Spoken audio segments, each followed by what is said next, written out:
तो बच्चों करते हैं next part, mental math state level quiz होने वाली जो आपकी, और उसका लास्ट पार्ट मैं करने जा रहा हूँ। इससे आगे मैं नहीं करा रहा हूँ क्योंकि काफ़ी वर्क है मेरे पास, ठीक है। तो आई थिंक आप इसमें से देखकर सीखेंगे और इसी टाइप के क्वेश्चन आते हैं बच्चों, ठीक है। कोई क्वेश्चन रह गया है इसमें तो आप उसकी ज़रा प्रैक्टिस कीजिए और आप पूरे मेंटल मैथ की प्रैक्टिस कर डालिए, आपके समस्या का समाधान हो जाएगा, ठीक है। तो क्वेश्चन नंबर 16 क्या कहता है, देखो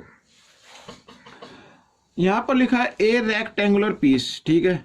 ये देखो रेक्टेंगुलर पीस और paper is folded to form a cylinder. इसको इस सिलेंडर में फोल्ड कर दिया गया है, ऐसे ऐसे ही था ना, इसको ऐसे फोल्ड कर दिया करके ये बना दे सिलेंडर।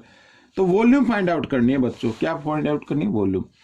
अगर curved surface area find out करना होता तो हम जो एरिया इस रेक्टेंगल पीस का आया था वही कर्व्ड सरफेस का एरिया होता, वो तो हमें फाइंड आउट करना नहीं है। तो वॉल्यूम फाइंड आउट करनी है, तो वॉल्यूम फाइंड आउट करनी है। अब बच्चों ये देखो ये वाला पार्ट घूम के तो ये इधर बन गया, ठीक है, ये सर्कल हो गया, यानी इस तरीके से बन गया ना गोल। तो इसका मतलब ये सरकमफ्रेंस है 44 और इसकी हाइट क्या है 6 है, ठीक है।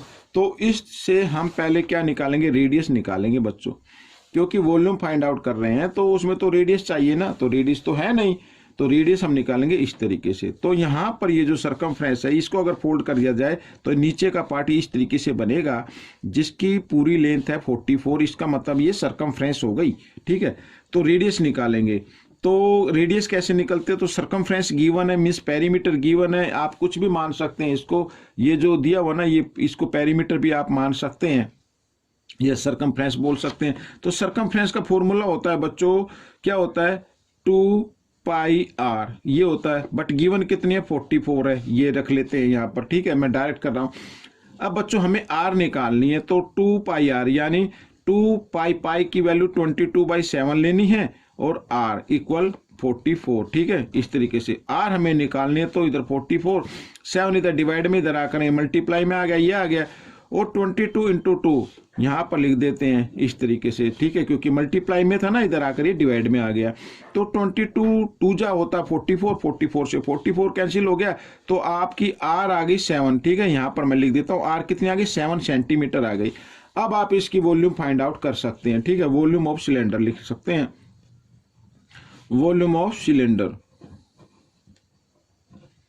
तो वॉल्यूम ऑफ सिलेंडर बच्चों फॉर्मूला क्या होता है वॉल्यूम ऑफ सिलेंडर का, πr²h, ये वॉल्यूम का फॉर्मूला होता है, ठीक है। तो पाई की जगह पाई की वैल्यू रखनी है 22/7, आर आ गई 7, तो 7 × 7 और h तो है 6, इस तरीके से 7 से 7 कैंसिल हो गया, 22 7 जा होता 154, और यहाँ पर बच्चों 6 से कर देना मल्टीप्लाई, तो आपकी वॉल्यूम आ जाएगी 6 4 जा 24 का 4 कैरी 2, 6 5 जा 30 और 2 32 कैरी 3, और 6 1 जा 6 और 3 9। तो ये आ गया बच्चों आपका आंसर आ गया, और क्यूब भी ये बन गया, ठीक है।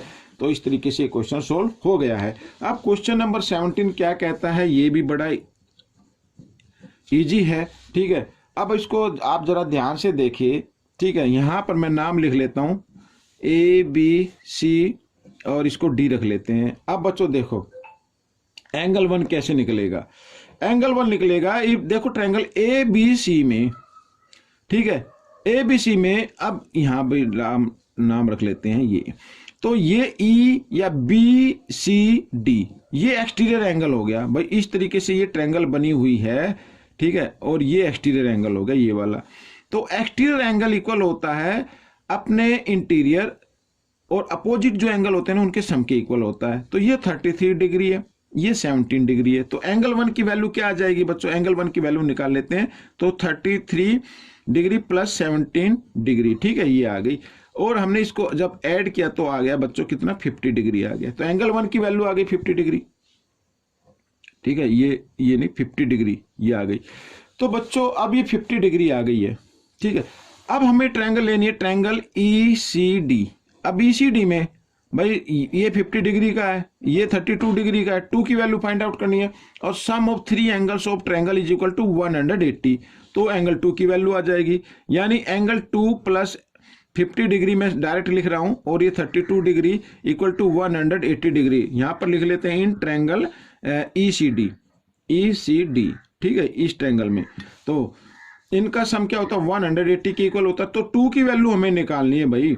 तो इधर आ गया 82 बनेगा ना इनका। तो यहाँ पर मैं लिख लेता हूँ। तो 50 प्लस 32 82 हो गया। 82 इधर प्लस में इक्वल के साइन से इधर लेके आएंगे तो माइनस में हो जाएगा। अरे किसको लिख दिया मैंने भी 82 इस तरीके से। और एंगल 2 तो कितना आ जाएगा बच्चों 98 आ जाएगा। ठीक है, माइनस करेंगे तो कितना आ जाएगा 98 डिग्री आ जाएगा। तो हमें जो वैल्यू फाइंड आउट करनी थी एंगल 2 माइनस एंगल 1। तो 2 की वैल्यू आ गई 98 और माइनस एंगल 1 की वैल्यू है 50 डिग्री। तो कितना आ गया 48 डिग्री आ गया बच्चों। ये हो गया आपका क्वेश्चन। अब क्वेश्चन नंबर 18 क्या कहता है, ये भी इजी है।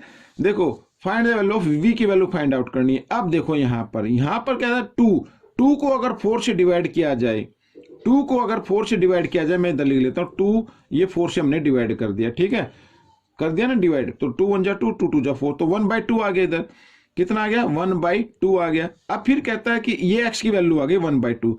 फिर कहता है इसको अगर 0.3 से क्या किया जाए मल्टीप्लाई कर दिया जाए। आइए मल्टीप्लाई कर लेते हैं। तो यहां पर 1/2 को हमने मान लो 3 से करते हैं और इसके नीचे पॉइंट के लिए 1 लगा लेते हैं, पॉइंट के पीछे 1 डिजिट है तो 1 0 इस तरीके से लिख सकते हैं। तो कितना आएगा 3 1 जा 3, 10 2 जा 20, ये आ गया बच्चों, ये आ गया। ठीक है, तो y की वैल्यू क्या आ गई 3/20 आ गई। अब 3/20 को 15 से डिवाइड करना है। अब ये यहां पर देख लो 3/20 को किससे डिवाइड करना है 15 से डिवाइड करना है। इस तरीके से इसके नीचे एक मान लीजिए।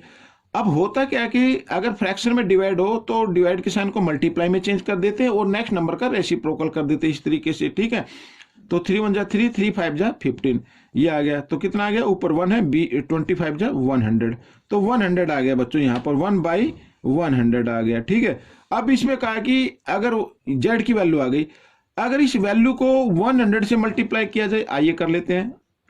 ये मल्टीप्लाई 100 से कर दिया तो 100 से 100 कैंसिल हो गया तो 1 आ गया। तो वैल्यू कितनी आ जाती है 1 आ जाती है। फिर कहा कि अगर इसमें 2 ऐड कर दिया जाए, मैं यहीं पे ऐड कर लेता हूँ 2 और 1 कितना होगा 3, तो v की वैल्यू क्या आ गई 3, तो v इक्वल हो गया 3। ये आपका आंसर हो गया। बिल्कुल ईजी है। ठीक है, आप ध्यान से कीजिए और प्रैक्टिस कीजिए। ऐसा कोई क्वेश्चन नहीं जिसको आप सोल्व ना कर पाए। तो क्वेश्चन नंबर 19 क्या कहता है, ये देखो क्वेश्चन नंबर 19। क्वेश्चन नंबर 19 कहता है कि in rectangle ABCD DP equal DA, ये DP, ठीक है, ये आई थिंक ये DP है, DP equal DA, find the value of x plus 2y, x plus 2y की वैल्यू फाइंड आउट करनी है। अब बच्चों क्योंकि यहाँ पर आप रेक्टेंगल देख रहे हैं तो रेक्टेंगल का ईच एंगल 90 डिग्री होता है। ये भी 90 का, ये भी 90, ये भी 90 और इधर ये भी 90 डिग्री का है। ठीक है, अब यहाँ पर हम देखें तो एक ट्रायंगल बन गई, ट्रायंगल ADP। ठीक है, तो एक्स वाई की वैल्यू कैसे निकलेगी भाई, इसकी वैल्यू आ जाए तो लीनियर पेयर से हम इसकी वैल्यू निकाल सकते हैं, साथ ही इधर भी हम निकाल सकते हैं। ठीक है, 90 में से अगर माइनस कर दे इस वैल्यू को तो वाई की वैल्यू आ जाएगी। आइए करना शुरू करते हैं। तो देखो in triangle ADP, in triangle ADP में यहां पर गिवन है DP इक्वल है DA। ठीक है, अगर ट्रायंगल में 2 साइड इक्वल है तो उसके अपोजिट एंगल भी क्या होते हैं इक्वल होते हैं, यानी एंगल 1 यहां पर और ये एंगल 2 मान लेते हैं। तो एंगल 1 इक्वल होगा एंगल 2 के, और इसको हम मान लेते हैं M के इक्वल मान लेते हैं। ठीक है, और लिख भी देते हैं इधर opposite angle, opposite angles of equal side. ठीक है, तो ये इक्वल होते हैं। अब बच्चों ये हमने एंगल 1 इक्वल एंगल 2 के और ये हमने इक्वल मान लिया M के, और यहां तो ये आपको पता ही 90 डिग्री का है। तो एंगल D कितने का 90 डिग्री का। क्यों, क्योंकि रेक्टेंगल का ईच एंगल 90 डिग्री का होता है। तो इन तीनों का सम कितना होना चाहिए, ट्रायंगल में कितना होना चाहिए 180 होना चाहिए। तो इन ट्रायंगल ADP, ठीक है, ADP में एंगल 1 या M लिख दो, एंगल M और 2 भी किसके इक्वल है एंगल M के इक्वल है, तो लिख सकते हैं इस तरीके से। और D 90 डिग्री के इक्वल है भाई, angle 1 plus angle 2 plus DA, तो 90 डिग्री के भाई ये भी 1 है ये भी 2 है, ये है ना 1, तो मैंने डायरेक्ट M लिख दिया, तो इक्वल आना चाहिए 180। तो यहां पर देखो M और M 2 टाइम्स है ना, तो इसको लिख सकते हैं एंगल 2M इस तरीके से। और 180 प्लस 90 इधर आकर ये माइनस 90 हो जाएगा, माइनस क्या तो 90 ही आ गया। M की वैल्यू निकाले तो 90 इधर 2 मल्टीप्लाई में इधर आकर ये डिवाइड में आ गया। जब 90 को 2 से डिवाइड करेंगे तो 45 आ जाएगा। तो यानी एंगल 1 की भी वैल्यू कितनी आ गई 45 डिग्री आ गई, और ये भी कितनी आ गई 45 डिग्री आ गई। अब x की वैल्यू अगर हम निकालें तो x प्लस यहां पर ये एंगल 1 है, ये एंगल 2 मान लो, या सीधा 45 लिख दो, इन दोनों का सम क्या होना चाहिए 180 होना चाहिए। ठीक है, लीनियर पेयर, यहां पर मैं लिख देता हूं लीनियर पेयर इस तरीके से। तो 45 इधर प्लस है, इधर आकर ये माइनस का हो जाएगा, तो आपकी x की वैल्यू आ जाएगी। तो 180 में से 45 माइनस कर देंगे, तो 10 में से 5 माइनस किया 5, यहाँ पे रहेगा 7 में से 4 माइनस करेंगे 3 और 1 का 1, तो 135 आ गई। अब y की वैल्यू निकालें, तो y की वैल्यू कैसे निकलेगी भाई, y की वैल्यू कैसे निकलेगी, अगर 90 में से, ये 90 है ना भाई, ये इस 90 में से पूरा एंगल है, यानी एंगल ए है, ए तो 90 डिग्री का है भाई, ये तो आपको मालूम है, क्योंकि डी सी बी और ये ए 90 डिग्री का होता है। तो इस 90 में से अगर हम ये एंगल 1 की वैल्यू माइनस कर दे, ये जो 45 आई है इसको माइनस कर दे, तो आपकी y की वैल्यू आ जाएगी, और ये आ जाएगी 45 डिग्री। ठीक है ना, तो y की वैल्यू क्या आ गई 45 डिग्री आ गई। और हमें जो वैल्यू फाइंड आउट करनी है वो यहाँ पर ये गिवन है, इसमें मैं बॉक्स में कर देता हूँ x की वैल्यू क्या आई है बच्चों 135 डिग्री आई है, यहाँ पर ये x की वैल्यू आ गई ये वाली। ठीक है ना, ये वैल्यू प्लस 2y y की वैल्यू क्या है 45 है, तो इधर 45, तो 135 और प्लस 45 2 जा 90 होता है, आइए ऐड कर लेते हैं, तो ये आपका आंसर बन गया।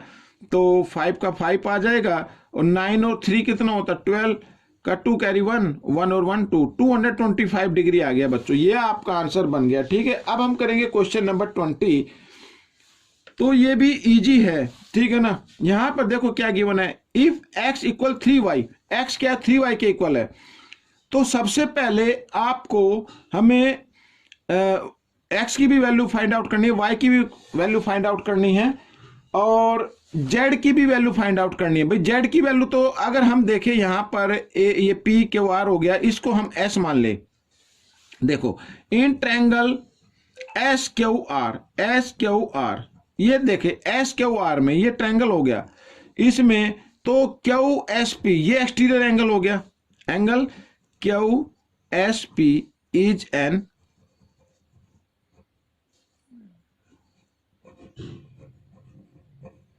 Exterior angle. ठीक है, एक्सटीरियर एंगल हो गया, और एक्सटीरियर एंगल इक्वल होता है, exterior angle is equal the sum of two its interior opposite angle, the sum of. ठीक है ना, यानी कि यहां पर angle Q S P equal होगा angle Z plus angle R K. ठीक है, ये जेड मैंने लिख दिया, या ठीक है ये जेड और आर के इक्वल होगा।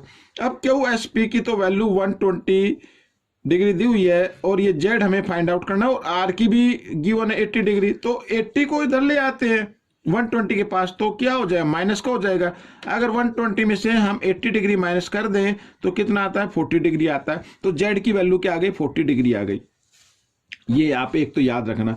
अब ट्रायंगल लेनी है, ट्रायंगल पी क्यू एस। ठीक है, in triangle P Q S में भाई इसमें भी 3 एंगल लगते हैं, एक्स वाई जे और 120 का, तो x plus Y plus 120 degree, इन तीनों का सम होना चाहिए 180 डिग्री। अब x क्या है, x इक्वल है बच्चों 3y के, तो x की जगह क्या रखना है 3y रखना है, 3y plus Y equal 180 degree, और ये 120 को इधर लेके आना है राइट साइड में, तो ये हो जाएगा माइनस का इस तरीके से। ठीक है, यहां पर मैं लिख देता हूं x इक्वल है 3y के, ये जो गिवन है। अब 3y और 1y हो गए 4y इक्वल, यहां पर माइनस किया तो आ गया 60 डिग्री। ठीक है, अब 4 से कैंसिल कर देते, 4 1 जा 4, और ये 15 पे हो जाएगा कैंसिल, तो y की वैल्यू क्या आ गई बच्चों 15 डिग्री आ गई। ठीक है, y की वैल्यू क्या आ गई 15 डिग्री आ गई। अब x की वैल्यू और निकालनी है, x की वैल्यू क्या होगी, x किसके इक्वल है 3y के, तो 3y, y की जगह y की वैल्यू यानी 15 3 जा 45 हो गया, तो ये आ गई बच्चों। अब हमें जो वैल्यू फाइंड आउट करनी है, लिखा x, तो x की वैल्यू लिखो भाई 45 डिग्री, माइनस लिखा y की वैल्यू क्या है 15 डिग्री, और फिर लिखा प्लस z की वैल्यू क्या है 40 डिग्री है बच्चों, z की वैल्यू क्या है 40 डिग्री है, ये रही। तो यहाँ पे इस तरीके से कर लेंगे। अब बच्चों सबसे पहले बोर्ड मास का रूल कहता है पहले प्लस वाले डिजिट को हम ऐड करते हैं, तो 40 और 45 कितना होता है 85 होता है, 85 में से 15 माइनस कर देंगे तो कितना आ जाएगा बच्चों 70 आ जाएगा। ठीक है, कितना आ गया? 70 आ गया। तो 70 बच्चों आपका आंसर आ गया। तो बच्चों ये क्वेश्चन भी आपका सोल्व हो चुका है। आपको ये क्वेश्चन कैसे लगे मुझे जरूर बताएं बच्चों। आपके बोर्ड के एग्जाम काफी नजदीक है, तो मैं चाहता हूं ज्यादा से ज्यादा प्रैक्टिस करें, आप अच्छी रैंक लेके आए, अच्छे मार्क्स लेके आए। मिलेंगे नेक्स्ट पार्ट में, नेक्स्ट वीडियो में। Till then, thank you.